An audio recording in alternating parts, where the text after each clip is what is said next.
আজি মানে পটককৈ ভূটানৰ পৰা পানী অহাৰ কাৰণে এই নেপালপাৰালৈকে যোৱা আমাৰ ডাঙাইগাঁৱৰ পৰা নেপালপাৰালৈকে যোৱা এটা সাঁকো আছিলে, সাঁকোটো নোহোৱাৰ কাৰণে এই প্ৰব্লেমটো হৈছে সমস্যা।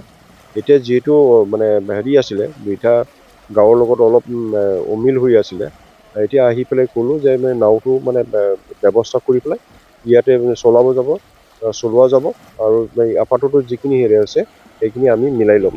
আৰু মই গাঁৱৰ মানুহ আৰু হেৰিৰ লগতো কথা আছে, যিটো আমাৰ ডাঙাইগাঁৱৰ পৰা এইটো মানে অহাত অলপ বাধা দিছিলে, যিহেতু এতিয়া কথা পাতি পেলাই আমি গম পালোঁ, আমাৰ লোকেল MLA ছাৰৰ লগতো কথা পাতি পেলাই এইটো মানে লোকেলি মেনেজ কৰি পেলাই সেইটো মানে এতিয়া আপাততো চলাব গৈছে। আৰু বাকী যিখিনি হোৱা নাই সেইটো মানে টেণ্ডাৰ যদি হোৱা নাই, টেণ্ডাৰ এইটো আমি ঠিক কৰি পেলাই এইটো পিছত মেনেজ কৰিম।